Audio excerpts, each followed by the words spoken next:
জনাইছে গতিকে মই অসম চৰকাৰ মই প্ৰশাসন আৰু আৰক্ষী আৰু ৰাইজক বিশেষকৈ আপোনালোকক সকলোকে পুনৰবাৰ অন্তৰৰ পৰা কৃতজ্ঞতা জনাইছো জুবিনক আপোনালোকে এনেদৰে মৰমেৰে সদায় জীয়াই ৰাখিব আৰু নতুন প্ৰজন্মৰ মাজত জুবিন সদায় থাকিবলৈ ভাল পায় গতিকে আপোনালোকৰ হাততে এতিয়া জুবিন থাকিব ধন্যবাদ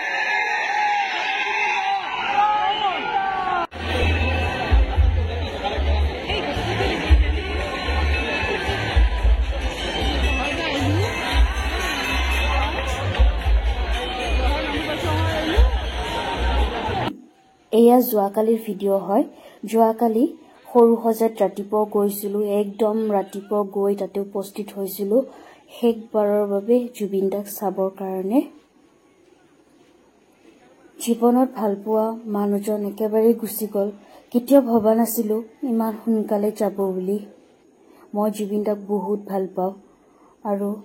জুবিন দা য'তে আছে ভালে কুশলে থাকক অলপমান জাগা দিয়া সকলোৱে বহি যাওক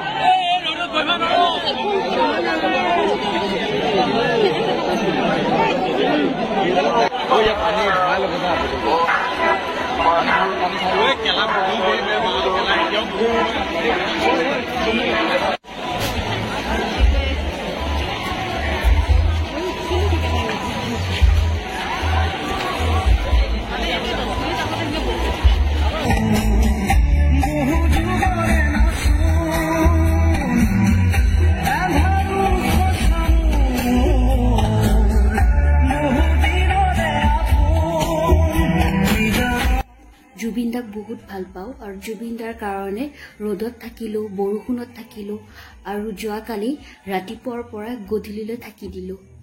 শেষবাৰৰ বাবে জুবিন দাক চাবৰ কাৰণে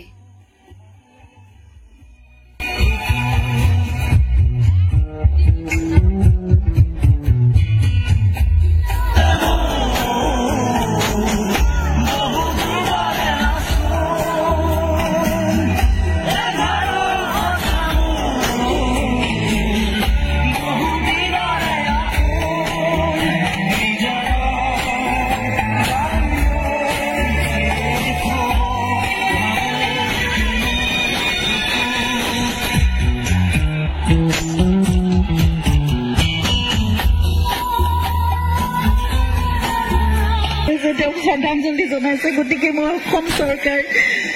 মই প্ৰশাসন আৰু আৰক্ষী আৰু ৰাইজক বিশেষকৈ আপোনালোকক সকলোকে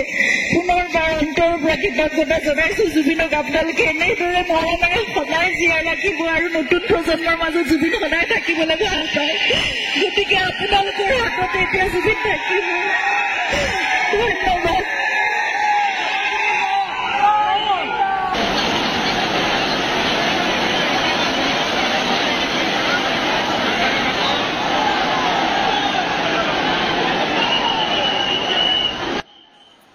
জুবিন দাক বহুত ভাল পাওঁ আৰু তেখেতৰ আত্মাই শান্তি লাভ কৰক তেখেত য'তে আছে ভালে কুশলে থাকক জুবিন দা আমাৰ হৃদয়ৰ মাজত সদায় থাকিব